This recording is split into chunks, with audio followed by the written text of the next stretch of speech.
My parents told everyone I was unemployed. Then my sister's husband looked at me and said, "You're that investor?" The mahogany table in my father's study had witnessed 40 years of Williams family decisions. Stock purchases, property investments, college choices, marriage approvals. Everything that mattered to the Williams legacy had been discussed across its polished surface. But today, at 24, I was about to make the decision that would change everything. "Zara, you cannot be serious." My mother's voice carried that particular tone she reserved for my most disappointing moments, and there had been many, according to her. She sat rigidly in her chair, her perfectly pressed navy suit making her look more like she was heading to a board meeting than a family discussion. "Do you understand what you're throwing away?" I stared at the legal documents spread before me. The Williams Family Trust. $2.7 million that would be mine on my 25th birthday, with a small caveat that I'd have to work in the family's real estate empire for at least 5 years. 5 years of wearing pencil skirts, attending charity galas, and pretending to care about property developments in suburbs I'd never want to live in. "I understand perfectly, Mom." I kept my voice steady, even though my hands were trembling slightly. "I just don't want it." My father, Marcus Williams, leaned back in his leather chair with a kind of laugh that wasn't really a laugh at all. "Don't want it? Sweetheart, this is generational wealth. Your great-grandfather built this company from nothing. Your grandfather expanded it. I've tripled its value. And you want to what? Be an artist? Write poetry? Find yourself." The condescension in his voice made my chest tight. This was exactly why I had to leave. They saw me as the family disappointment, the daughter who got good grades but asked too many questions, who wore vintage band t-shirts to family dinners, who had opinions about things that didn't directly relate to profit margins. "I want to build something of my own," I said quietly. My older sister Camille, who had been silent until now, finally spoke up. "Zara, be practical. You have a degree in business, but you've never actually worked anywhere meaningful. What are you going to do? Wait tables while you find yourself?" She used air quotes, and I wanted to throw something at her perfectly highlighted head. "Maybe I will wait tables." I stood up, smoothing down my jeans. Maybe I'll do whatever it takes to prove that I don't need the Williams name to succeed. This is ridiculous. My mother's voice was getting higher, which meant she was moving from disappointed to genuinely angry. "We've given you everything. Private schools, tutors, that expensive college." "That you chose," I interrupted. "The business degree you insisted on. The internships at companies you selected. The life you planned for me." My father's face was getting red now. "And what's wrong with that life? You think struggling is noble? You think being broke builds character? I've seen what happens to people who refuse help, Zara. They end up bitter and resentful, blaming everyone else for their failures." I walked to the window, looking out at the perfectly manicured lawn where I'd played as a child. Back then, I thought our house was a castle, and my parents were the wisest people in the world. Now, at 24, I realized they were just scared of anything that couldn't be controlled or predicted. "There's something else," I said, turning back to face them. "Grandma Rose left me something." The room went completely silent. My grandmother had died 2 years ago, and her will had been read months ago. Or so I thought. "What are you talking about?" Camille's voice was sharp. I pulled out another set of documents from my bag. She left me a separate trust. $50,000. It was set up years ago, but I only found out about it last month when her lawyer contacted me directly. My mother's face went pale. "That's impossible. We would have known." She specifically requested it be kept private until I turned 24. I looked at each of them in turn. She told her lawyer that she wanted me to have a choice. A real choice. My father was staring at the documents like they might burst into flames. $50,000 won't last you 6 months if you're trying to live independently. Then I'll make it last longer. I gathered the trust papers and put them back in my bag. I'm moving to Atlanta next week. Atlanta? Camille looked genuinely shocked. Why Atlanta? You don't know anyone there.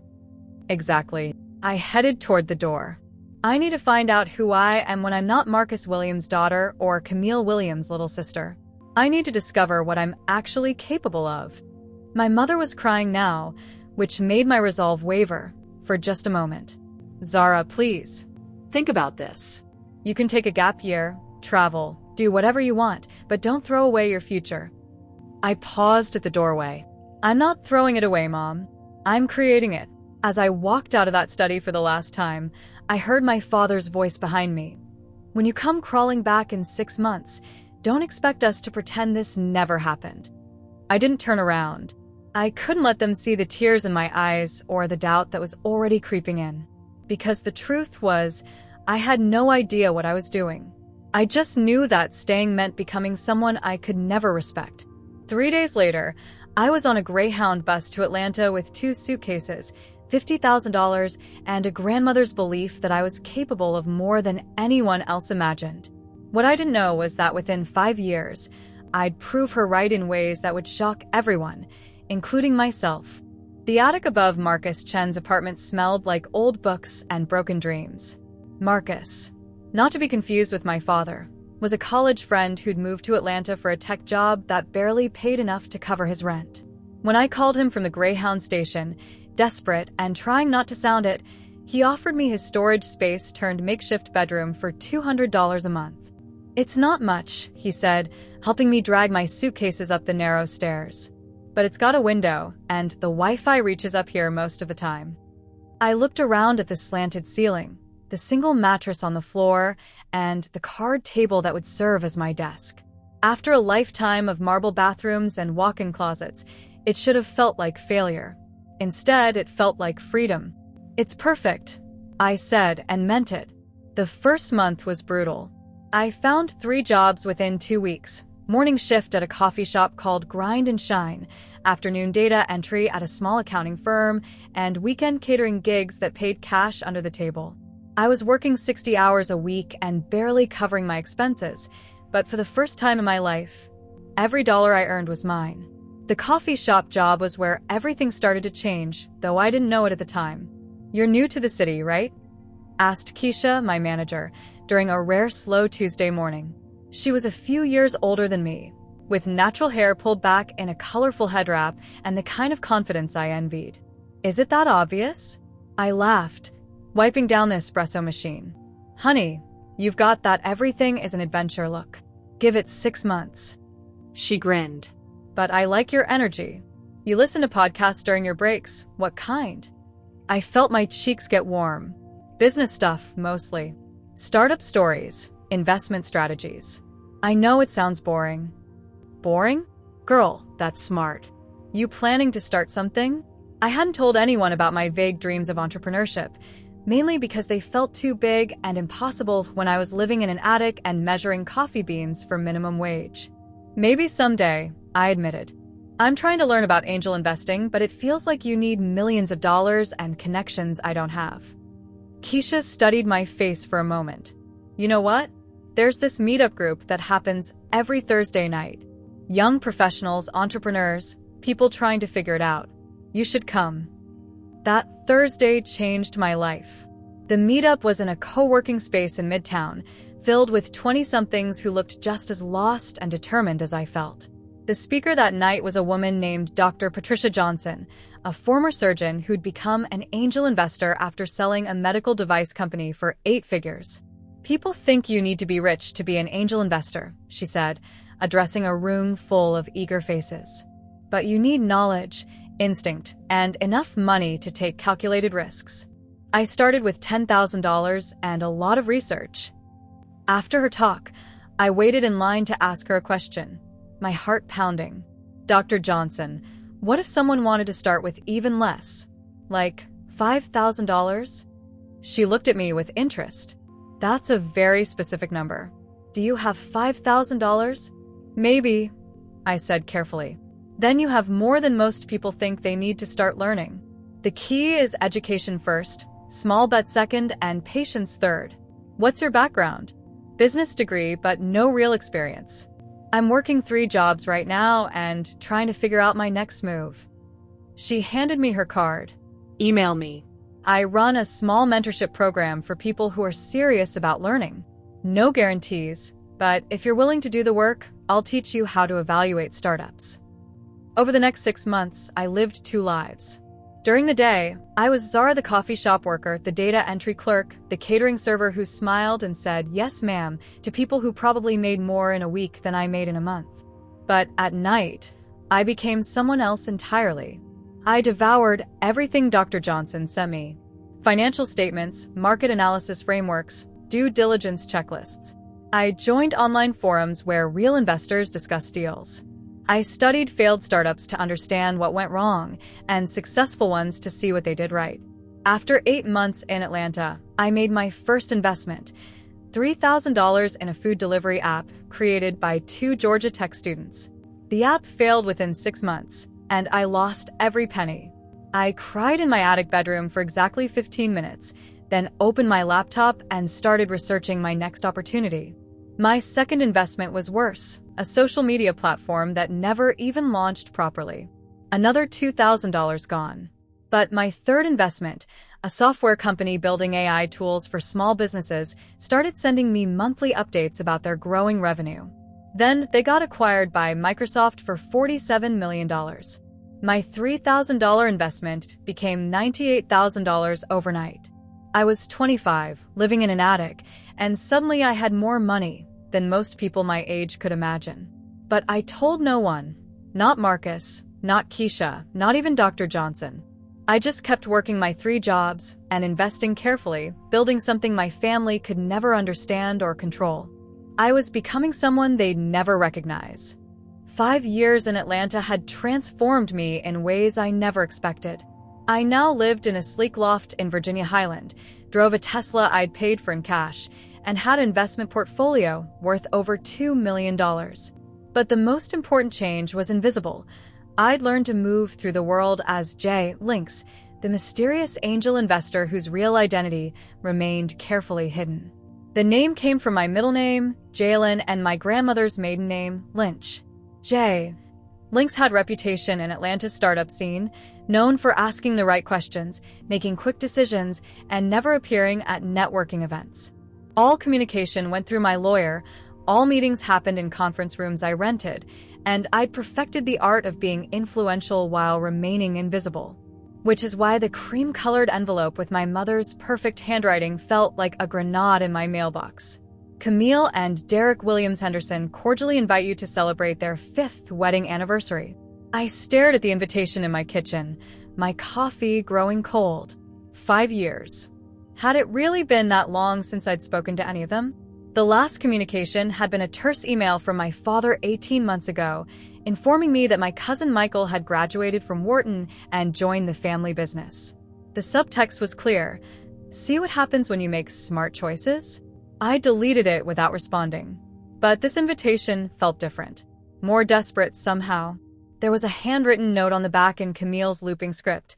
Please come, Z. I miss my sister. We all do. I almost threw it away. My life was good, better than good. I had freedom, success, and the deep satisfaction of knowing I'd built something entirely my own. Why would I want to walk back into that world of judgment and condescension? But something Dr. Johnson had said during one of our last meetings kept echoing in my mind.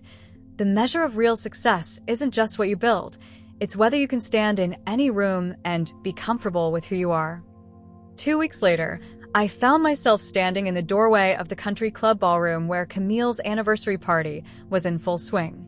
The same country club where I'd attended cotillion classes, debutante balls, and countless charity events that I'd hated but endured because it was expected.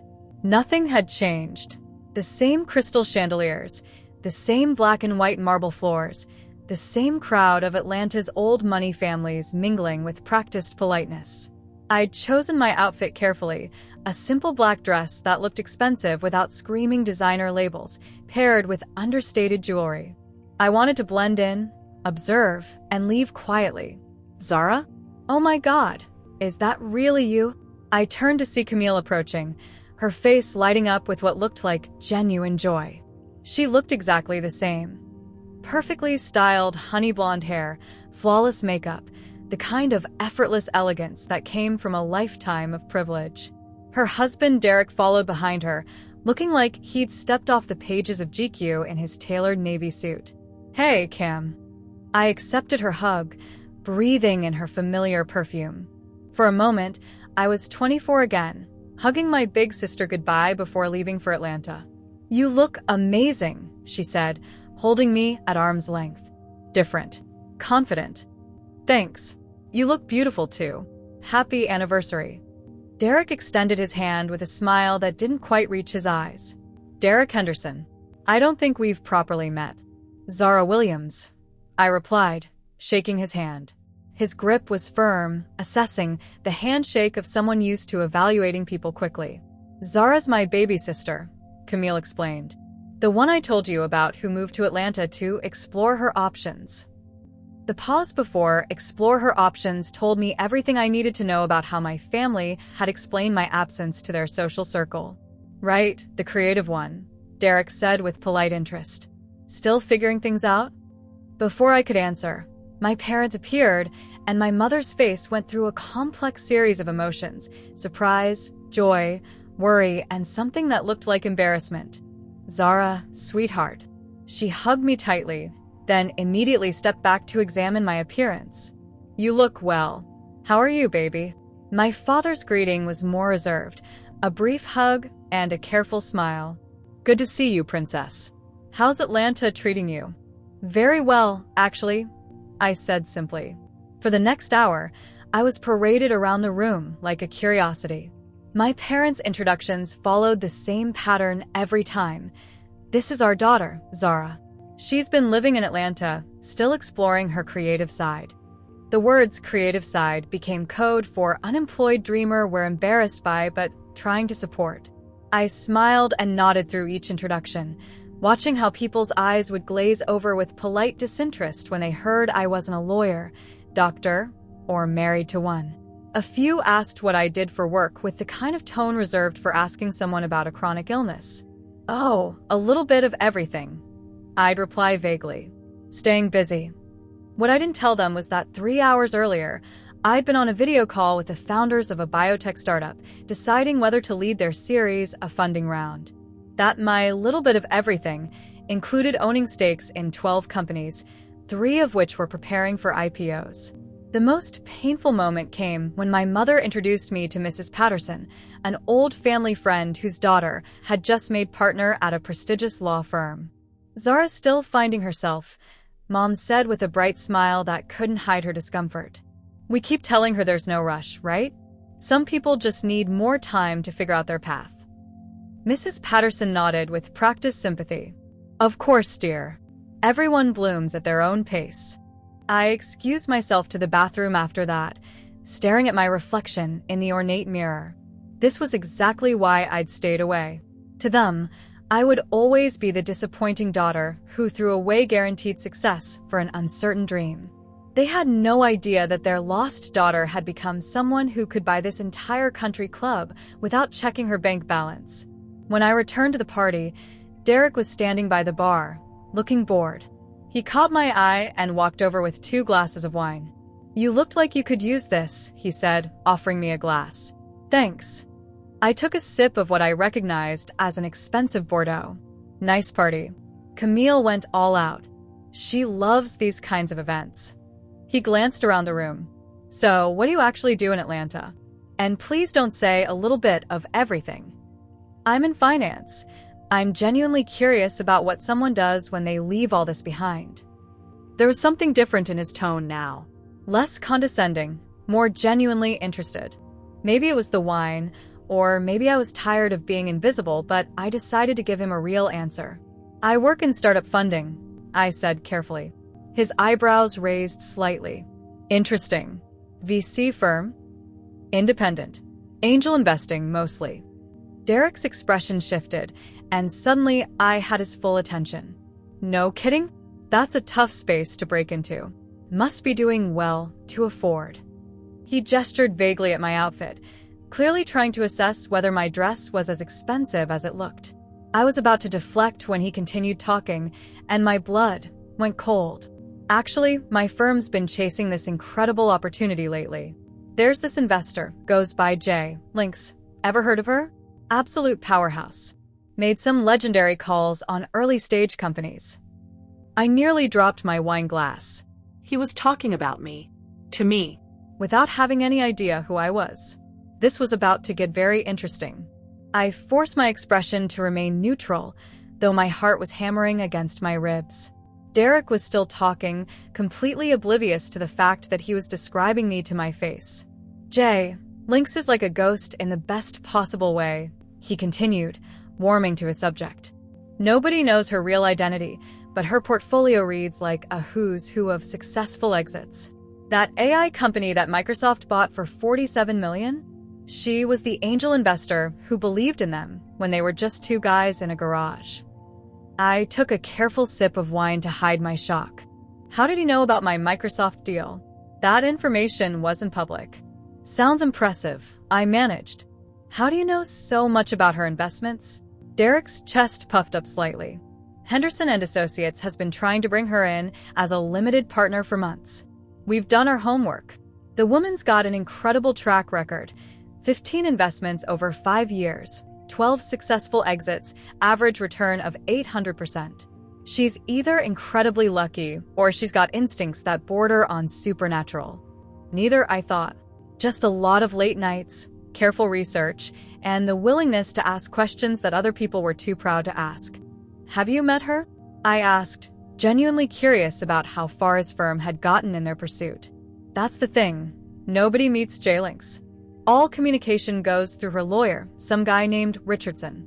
Every meeting happens in neutral locations, and she never shows up to industry events. We've been sending proposals through Richardson for 3 months." I nearly choked on my wine. Richardson was my lawyer, and I'd been getting Derek's firm's proposals for weeks. They wanted me to invest in their new fund, minimum investment of $5 million. I'd been ignoring them because their track record was mediocre at best. "What kind of proposals?" I asked, trying to keep my voice casual. "We're launching a new fund focused on Series A investments in fintech startups. We think J-Links would be perfect as an anchor investor. The woman clearly knows how to spot winners early." Derek paused, studying my face. "You're really interested in this stuff, aren't you?" Most people's eyes glaze over when I start talking shop. "I find it fascinating," I said honestly. "The psychology of early-stage investing, the way you have to read people and markets simultaneously. It's like a puzzle." Derek nodded enthusiastically. "Exactly. That's what makes J-Links so intriguing. Our research suggests she's young, probably early 30s, and she's got this uncanny ability to see potential where others see risk. Like this restaurant delivery app she funded right before the pandemic hit. Everyone thought food delivery was oversaturated, but she saw something others missed." I remembered that investment well. Fresh Door had been a long shot, 2 recent college graduates with an app that promised faster delivery times through better logistics algorithms. I'd invested $20,000 based on a 30-minute phone call with the founders. When COVID hit and everyone started ordering food delivery, Fresh Door's superior logistics made them the go-to platform. They'd been acquired by DoorDash for $85 million just last year. "Lucky timing," I said. "Was it, though?" Derek leaned closer, his voice dropping conspiratorially. "Here's what's really interesting. Our analysts think J-Links might be from Atlanta originally. Maybe even old Atlanta money. The investments show a pattern of local knowledge that outsiders wouldn't have." My blood ran cold. If they were tracking my investments geographically, they were getting too close to the truth. "What makes you think that?" I asked, trying to sound casually curious rather than alarmed. Several of her early investments were in Atlanta-based startups that weren't getting much attention from the wider VC community. Either she got incredibly lucky repeatedly, or she had insider knowledge of the local market. Derek paused, swirling his wine. "Plus, there's something about her communication style. Richardson mentioned once that she has very specific opinions about Southern business culture. Sounded like someone who grew up here." I needed to change the subject before he connected any more dots. "Have you gotten any response to your proposals?" Derek's expression soured slightly. Radio silence. "Richardson keeps saying she's considering her options, but it's been 3 months. We're starting to think she's not interested, which is frustrating because this fund could be perfect for her." We've got solid deal flow, experienced partners, and we're targeting exactly the kind of companies she likes to invest in. Maybe she's just cautious, I suggested. $5 million is a lot of money. $5 million is probably pocket change for someone like Jay Lynx. Our conservative estimates put her net worth somewhere north of $15 million, and that's assuming she's been modest with her investments. If she's been reinvesting her gains aggressively, she could be worth significantly more. They had no idea how close they were. My current net worth was just over $22 million, and I was getting more selective about my investments as my portfolio grew. Derek's fund simply didn't meet my standards. Their previous fund had delivered mediocre returns, and their investment thesis was too broad to be compelling. Maybe she's waiting for the right opportunity, I said. Maybe, but time is a factor. We're closing the fund in 6 weeks, and having Jay Lynx as an anchor investor would help us attract other high-net-worth individuals. Her reputation alone is worth millions in credibility. Derek was interrupted by Camille appearing at his elbow, looking slightly flustered. There you are. I've been looking everywhere for you too. Derek, your mother wants to meet Zara, and Mom is asking where you disappeared to, she said to me.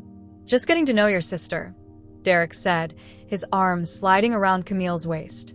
She's more interesting than you led me to believe.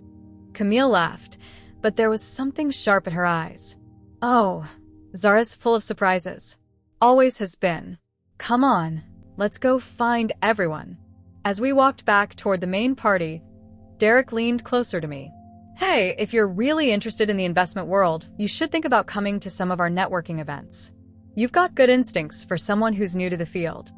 I almost laughed out loud.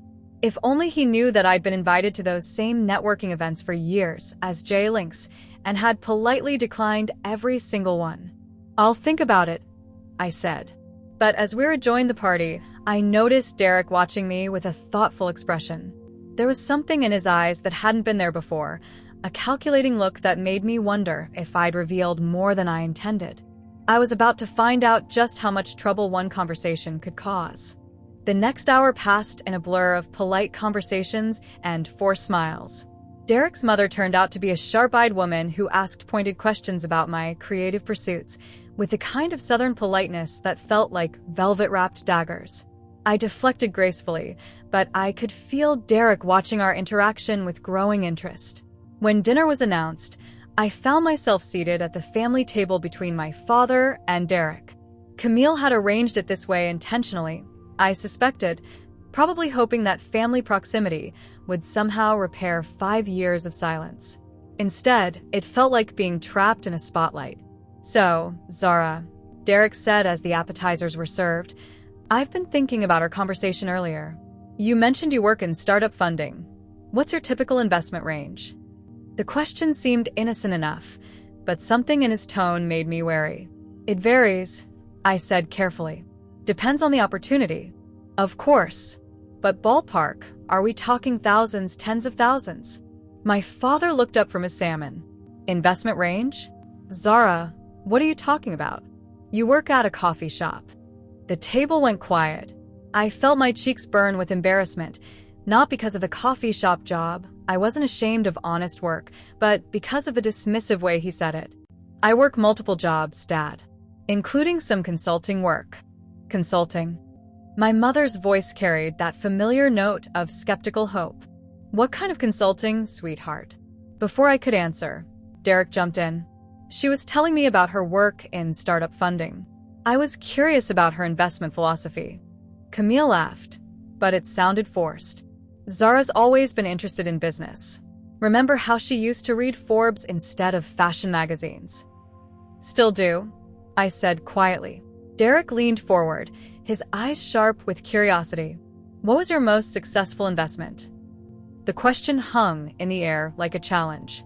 Everyone at the table was looking at me now, my parents with barely concealed skepticism, Camille with worried confusion, and Derek with an intensity that made my skin crawl. I'm not comfortable discussing specific investments, I said. Client confidentiality. Client confidentiality? My father's laugh was harsh.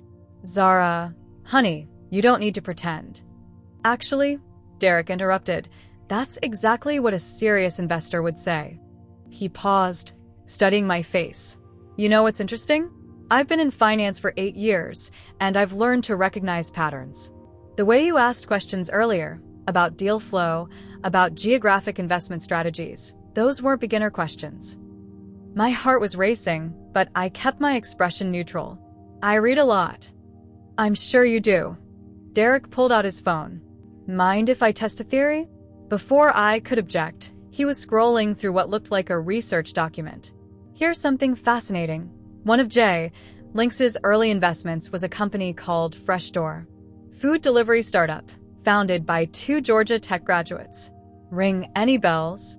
I felt the blood drain from my face, but I managed to keep my voice steady. Should it? Well, here's the thing. Derek's smile was sharp now, predatory. Fresh Door's angel investor meeting happened at a Starbucks near Georgia Tech in March 2021. But here's what's really interesting. According to the founders, their angel investor was a young Black woman who asked very specific questions about their logistics algorithms and southern market penetration strategies. The table was completely silent now. I could hear my own heartbeat in my ears. Derek, Camille said uncertainly, what are you getting at? He ignored her, his attention focused entirely on me.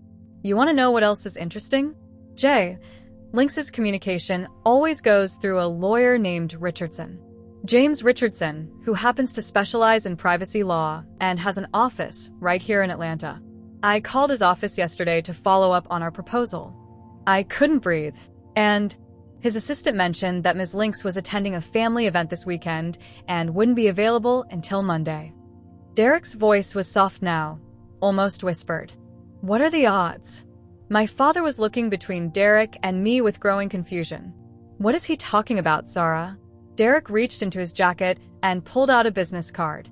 Jay Lynx's investments show a pattern of local Atlanta knowledge. Her communication style suggests someone from old Atlanta money. She's described as a young Black woman, and she's apparently at a family event this weekend. He placed the business card on the table in front of me.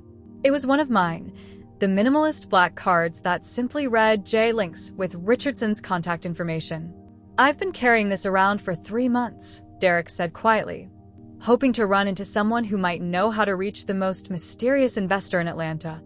He paused, his eyes never leaving my face. Funny thing is, I think I just found her.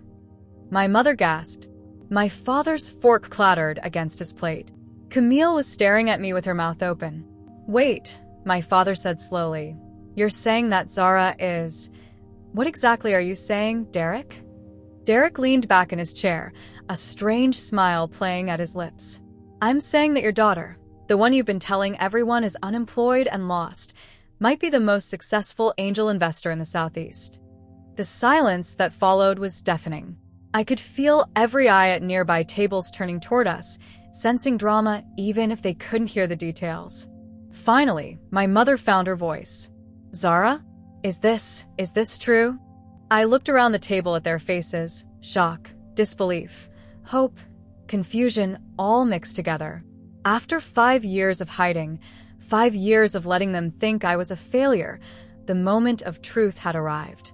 I picked up Derek's business card and smiled. Hello, Derek, I said quietly. I believe you've been trying to reach me. The silence stretched for what felt like an eternity. Derek's face cycled through disbelief, shock, and then something that looked almost like fear.